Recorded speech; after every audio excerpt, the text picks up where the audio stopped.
Hello students, welcome back to the channel. So we are back again with a video of PGT Computer Science for the various competitive exams like EMRS, BPRC and many more. And our today's topic is from class 11 NCERT Flow of Control chapter, and this is the part 7 video in the continuation, and today's topic is repetition and for and while loop, in which we are going to study. So let us start the topic.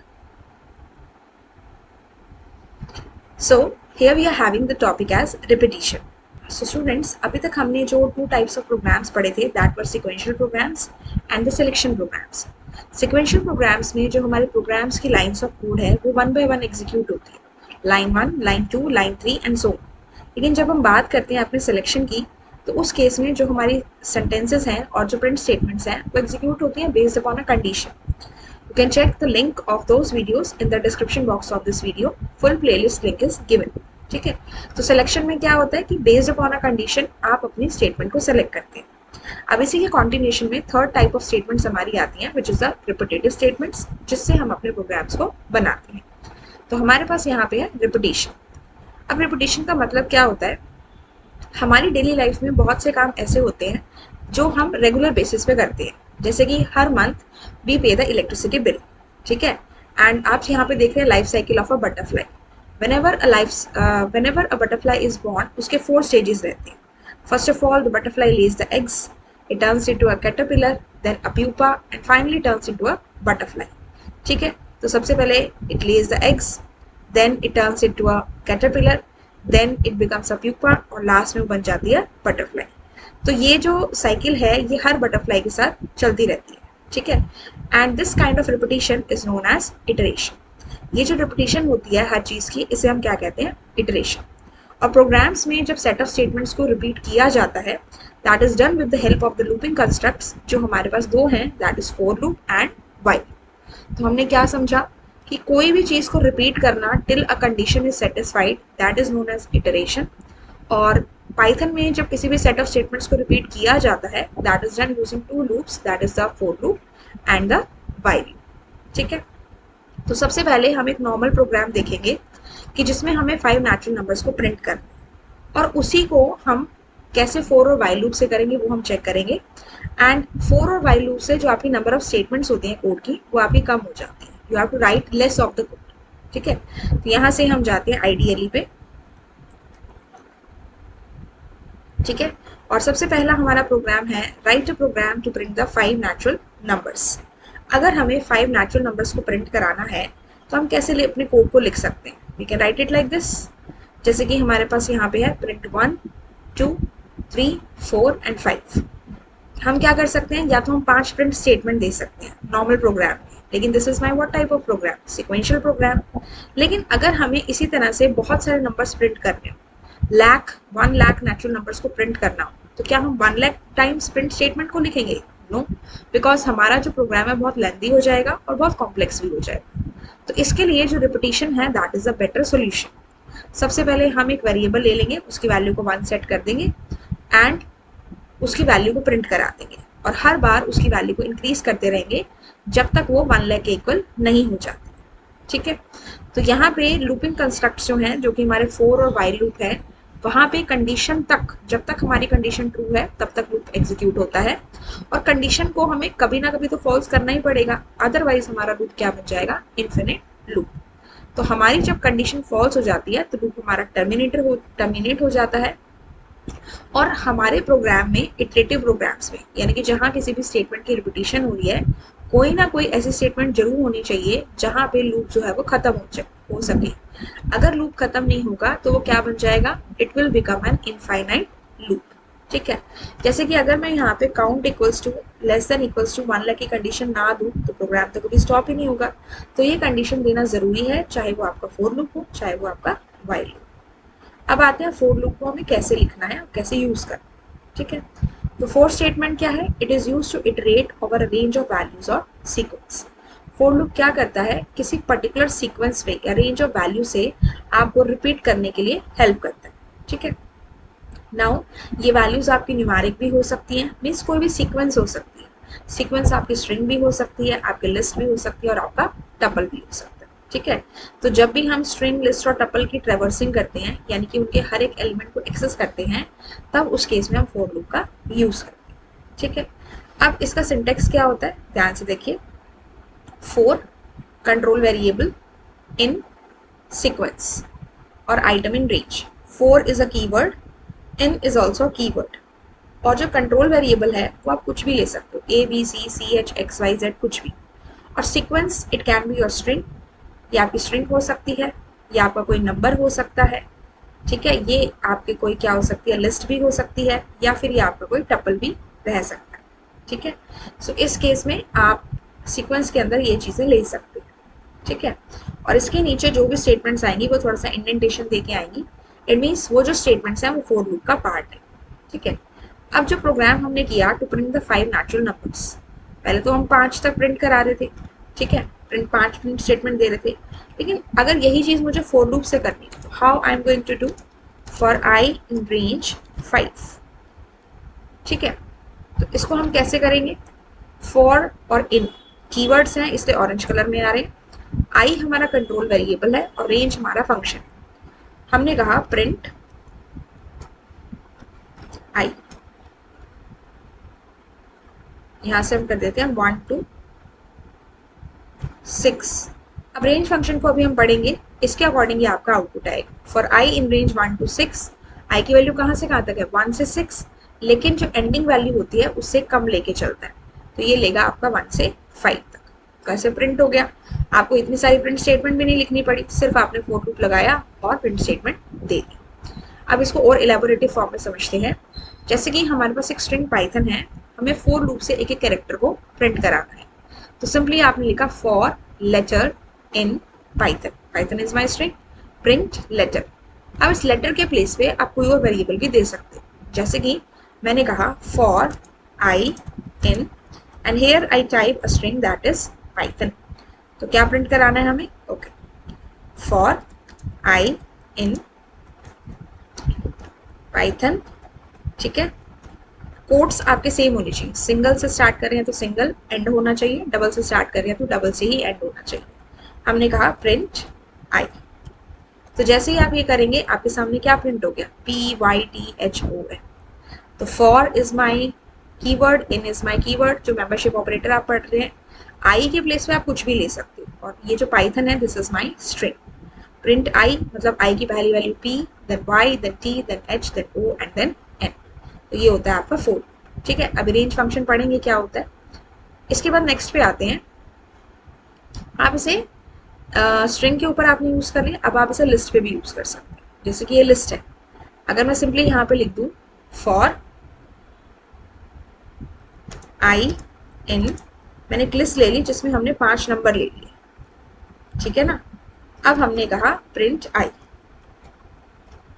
अब क्या होगा, what will happen, it will give you this values 1 2 3 4 5, यानी कि list के अंदर जो एक एक एलिमेंट है that will be the value of i, then first 1, then 2, then 3, then 4 and then 5।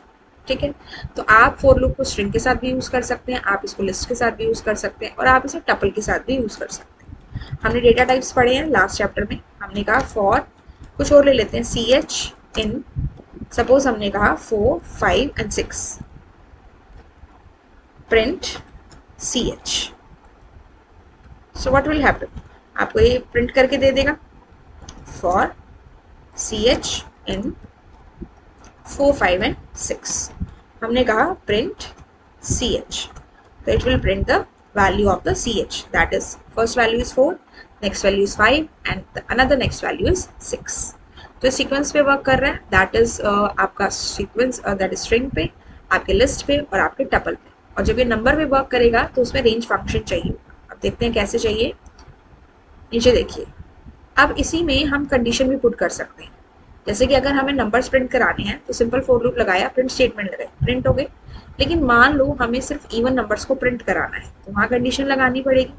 सबसे पहले हमने नंबर्स ले लिए एज ए लिस्ट, फिर हमने एक एक करके नंबर को चेक करना है, अगर वो नंबर 2 से डिविजिबल है तो it is an even number, so that condition we can put with the help of the if statement. ठीक है, फॉर एग्जाम्पल अगर मैं यही वाला लूप लूँ, that is this my list, copy and paste. अब मैंने कहा if i modulus 2 equals to 0। अगर मेरे आई की वैल्यू जो है वो 2 से पूरी डिविजिबल है, आई की वैल्यू क्या है 1 2 3 4 5।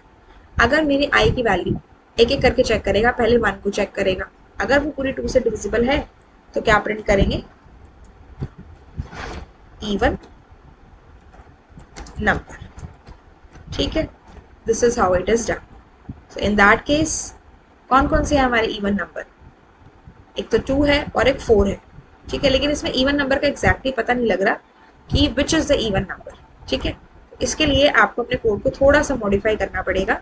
आपने इसको कॉपी किया, यहाँ से आपने लिखा if i modulus 2 equals to 0 print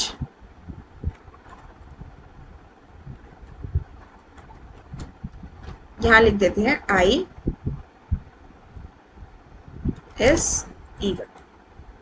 ठीक है, ये कोड हमने लिख दिया, तो यहाँ पे क्या होगा, आई की वैल्यू प्रिंट हो जाएगी।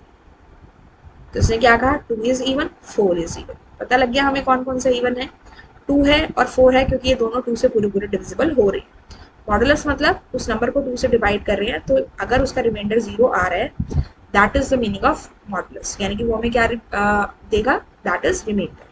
ठीक है, नाउ द नेक्स्ट इज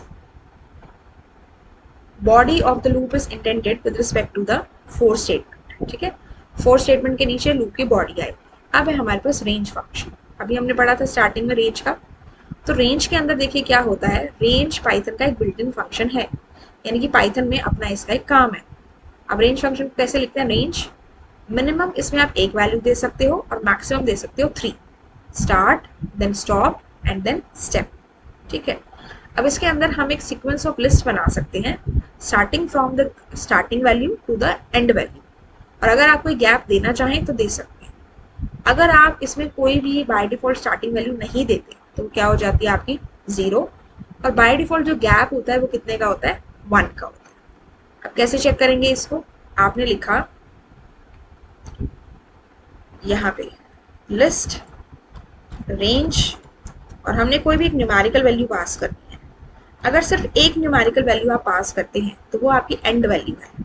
अब कहाँ से कहाँ तक लेगा, स्टार्ट करेगा 0 से, और जो आपने एंड वैल्यू दी है उससे एक कम लेके चलेगा। तो 10 से कम हुआ 9, स्टार्ट किया 0 से, तो आंसर क्या आएगा 0 से 9। अगर हम इसे लेते हैं लिस्ट रेंज 2,7, तो व्हाट विल हैपन, 2 से स्टार्ट करेगा और 7 से एक कम तक जाएगा विच इज 6। ठीक है, अगर हम लेते हैं लिस्ट रेंज और हमने इसको लिया 1 से सपोज 6 तक, तो ये कहाँ से कहाँ तक जाएगा, 1 से 5 तक जाएगा।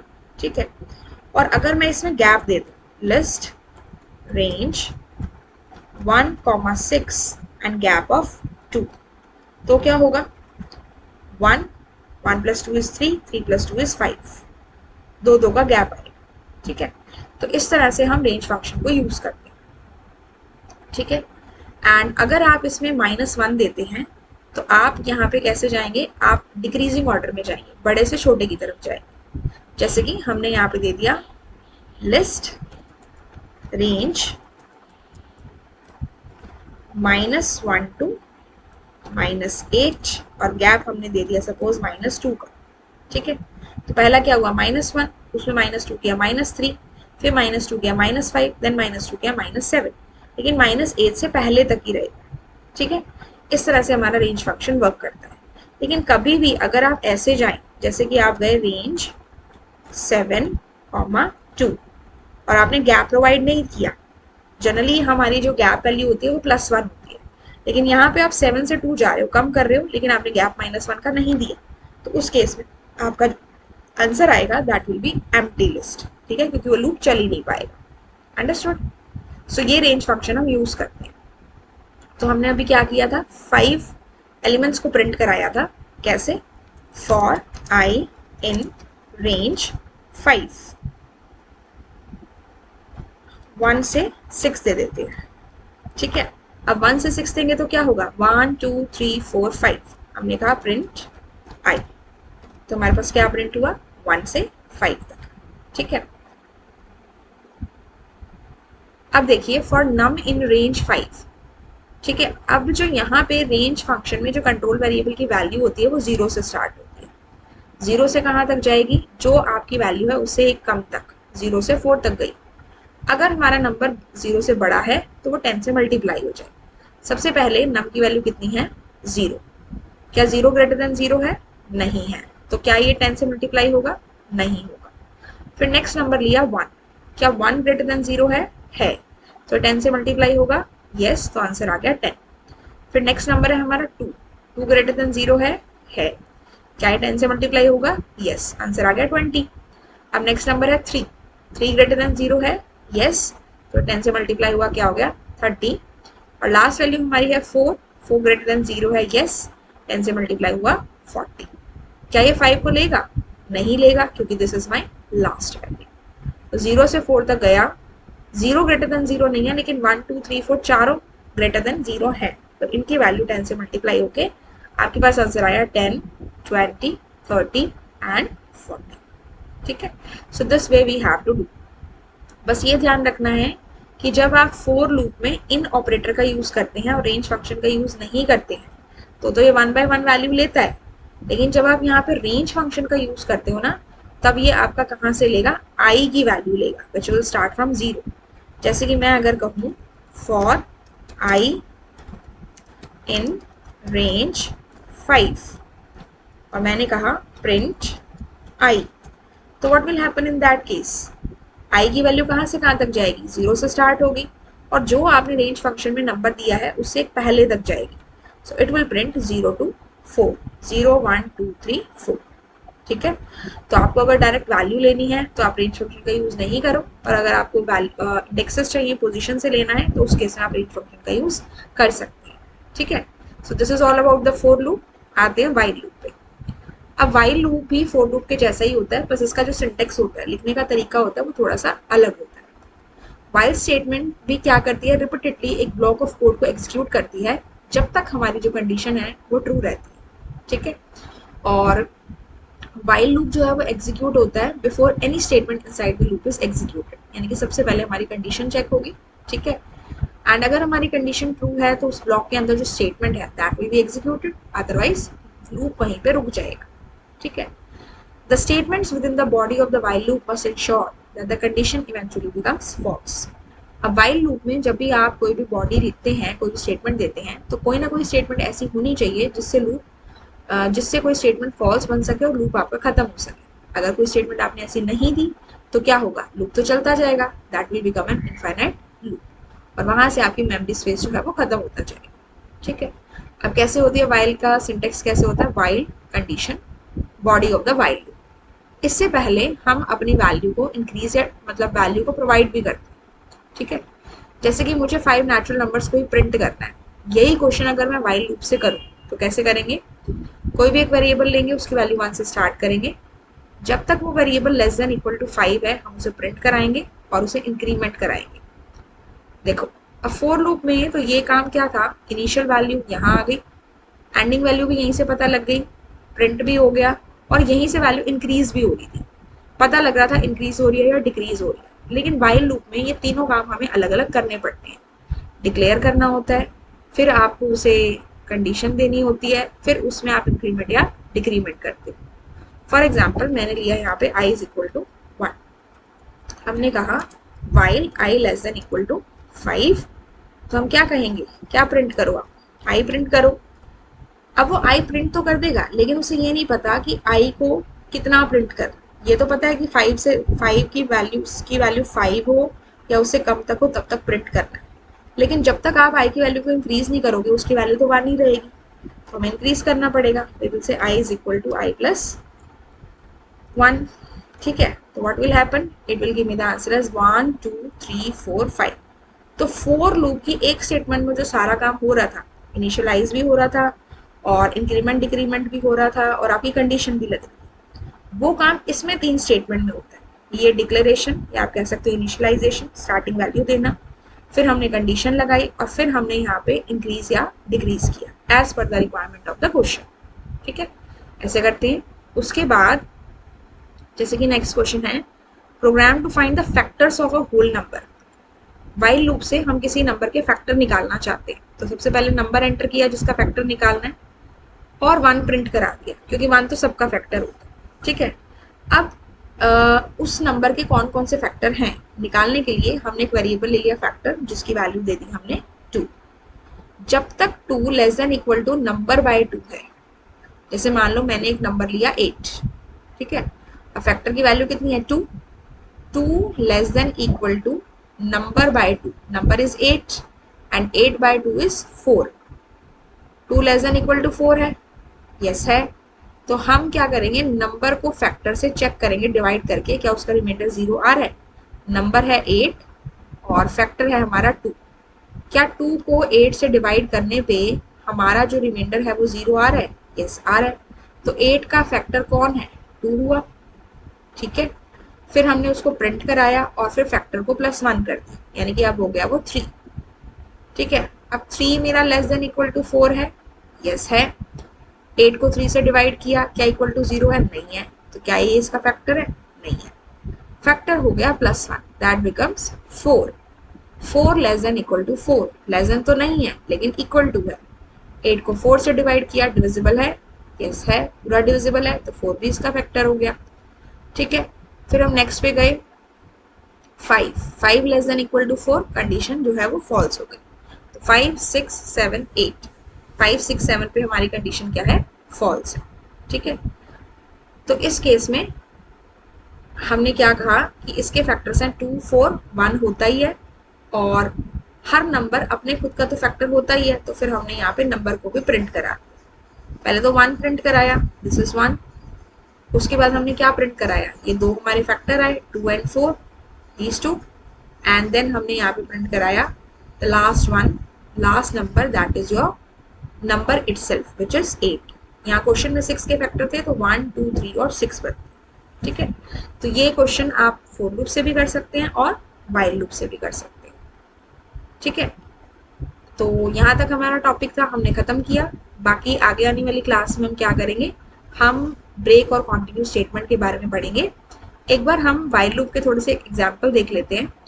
अब देखो, जैसे कि यही फोर लूप वाला एग्जाम्पल हमने किससे कर लिया, वाइल लूप से। जैसे कि अगर मैं यहाँ पे दूँ फॉर आई इन रेंज 1,6, तो आई की इनिशियल वैल्यू क्या है, 1 है, और कंडीशन क्या है, लेस देन 6 हो या लेस देन इक्वल टू 5 हो, एक ही बात है। ये 1 ले ली, ये लेस देन इक्वल टू 5 ले ली। फोर लूप में तो पता लग रहा है कि इंक्रीमेंट करना है, लेकिन इसमें हमें लिखना पड़ेगा। ठीक है, अब एक और क्वेश्चन जो हमने यहाँ किया था फोर लूप से, अगर हम इसे वाइल लूप से करें फॉर आई इन 1 2 3 4 5, तो यहाँ से आप क्या ले सकते हो, स्टार्टिंग वैल्यू कितनी है, 1 है, एंड एंडिंग वैल्यू कितनी है, 5 को लेना है, तो उस केस में हमें लास्ट वैल्यू क्या लेनी पड़ेगी, 6। तो हम क्या ले सकते हैं, i is equal to 1, while i less than equal to 5 ले लो, या फिर लेस देन 6 ले लो। ठीक है, हमें क्या प्रिंट कराना है, चेक करना है जो जो इवन नंबर है उन्हें प्रिंट कराना है इसके अकॉर्डिंग। ठीक है, तो हमें क्या कहना पड़ेगा, if i modulus 2 equals to 0, अगर i की वैल्यू को 2 से डिवाइड करें और वो पूरे डिविजिबल हो जाए, तो हम क्या कहेंगे, print i is an even number। ठीक है, so this is how we have to do this things. हमने इसको प्रिंट करा दिया। अब i की वैल्यू यहाँ से हमारी 1 है, 1 less than equal to 5 condition 2 है। चेक किया क्या 1 मॉडुलस 2 इक्वल्स टू 0 है, ये फॉल्स है, तो 1 इज एन इवन नंबर, ये तो प्रिंट नहीं होगा। लेकिन नेक्स्ट वैल्यू पे जाने के लिए हमें i की वैल्यू को इंक्रीमेंट तो कराना पड़ेगा, तो हम कहेंगे i is equal to i plus 1। ठीक है, then we are going to check it and then we will get the answer of this. ठीक है, so this is how you have to do this program. एक बार हम इसे script mode में करके देख लेते हैं। ठीक है, तो इस केस में ये जो i+1 हमने यहाँ लिखा होता है यहाँ पे आएगा, क्योंकि जब i की वैल्यू आपकी 1 है तो 1 मॉडुलस 2 इक्वल्स टू 0 है, कंडीशन आपकी क्या हो गई, फॉल्स हो गई। तो यहाँ पे इसको प्रिंट तो नहीं करेगा, लेकिन अगर ये i की वैल्यू जो +1 हो रही है वो प्रिंट के नीचे होती तो इंक्रीमेंट भी नहीं करता, तो इसलिए हमें इफ लूप से इसे बाहर लगाना पड़ेगा। अब जब आप इसे रन करोगे तो you will get this output that is 2 is an even number and 4 is an even number. ठीक है, तो इस तरह से आपको अपने फोर लूप वाले प्रोग्राम्स को आप वाइल लूप में कन्वर्ट कर सकते हो। फोर लूप में तीनों चीजें दैट इज इनिशियलाइजेशन, कंडीशन और आपका इंक्रीमेंट डिक्रीमेंट एक ही लाइन में होता है। गैप +1 का हो तो इंक्रीज हो रहा है और -1 का हो तो डिक्रीज हो रहा है। लेकिन इस केस में आपको क्या करना पड़ता है, in this case you have to do the three things separately. Initialise करते हैं, देन कंडीशन देते हैं, देन इंक्रीमेंट डिक्रीमेंट करते हैं। और इंक्रीमेंट या डिक्रीमेंट करना हमारी बॉडी के अंदर होता है। ठीक है, अब वापस आते हैं। यहाँ पे आप देखेंगे कुछ क्वेश्चंस हैं हमारे पास based upon these types of loops. Find the output of the following program segments. ठीक है, a equals to 110 while a greater than 110 sorry 100, a की वैल्यू कितनी है 110 एंड अगर हम यहाँ से कंपेयर करें कि 110 जो है वो ग्रेटर देन 100 है, so this condition is true. अब ये कंडीशन ठीक है तो इस केस में these two statements will be executed. क्या प्रिंट हुआ a, यानी कि आपके आउटपुट में प्रिंट हुआ 110। a माइनस इक्वल्स टू 2, इसका मतलब है a की वैल्यू 2 डिक्रीज हो जाए। a की वैल्यू जब 2 डिक्रीज हुई तो क्या बने, 110 माइनस 2 इज 108। 108 दोबारा चेक करेगा इस कंडीशन पे आके, क्या वो ग्रेटर देन 100 है, yes it is greater than 100, तो दोबारा से प्रिंट होगा दैट इज 108। इसकी वैल्यू प्रिंट हुई, फिर 2 कम हुआ that becomes 106, then becomes 104, then becomes 102। ठीक है, तो जो भी वैल्यू हमारी 100 से बड़ी है वो तो सारी प्रिंट होती जाएंगी। यहाँ पे आया 106, 104, 102। फिर जब 102 में 2 माइनस करेंगे दैट विल बिकम 100। ठीक है, अब देखो कंडीशन चेक हो गई, 100 ग्रेटर देन 100 जो होगा वो कंडीशन हमारी क्या हो गई, फॉल्स हो जाएगी। तो जैसे ही कंडीशन फॉल्स हो गई लूप हमारा क्या हो जाएगा, टर्मिनेट। तो हमारा आंसर क्या आएगा 110, 108, 106, 104 एंड 102। ठीक है, नेक्स्ट देखो हमारा है for loop. For i in range 20, 30, 2 it's a tuple, it's a sequence, print i. तो आई की पहली वैल्यू क्या है 20, ये प्रिंट हो गई। फिर इसमें 2 का गैप है यानी कि इंक्रीज हो रहा है, क्या प्रिंट हुआ 22, then 24, then 26, then 28 and then क्या 30 प्रिंट होगा, नहीं, क्योंकि 30 इज माई एंडिंग वैल्यू, ये तो प्रिंट हो नहीं सकता। इससे पहले जितना भी गैप बन रहा है उसके according last value will be 28। ठीक है, next is country is equal to India. Now what is this data type, this is a string. For i in country, for i in India, print i. तो क्या print होगा, I N D I ई। ठीक है, समझ में आया। This is how you have to do this, the concepts of for and while loop output questions. ठीक है, इसके बाद ये जो क्वेश्चंस हैं ये हमारे कुछ नेस्टेड लूप के हैं। फोर के अंदर 4 है, व्हाइल के अंदर इफ कंडीशन है। एक बार आप इसे ट्राई करना, 4th part, 5th part and 6th part आप ट्राई करेंगे। वैसे भी ब्रेक एंड कंटिन्यू हमारा नेक्स्ट टॉपिक है 5th एंड 6th पार्ट में, तो वो आगे आएगा। 4th क्वेश्चन आपके लिए है, आप ट्राई करके देखना और whatever is your output please tell me in the comment section.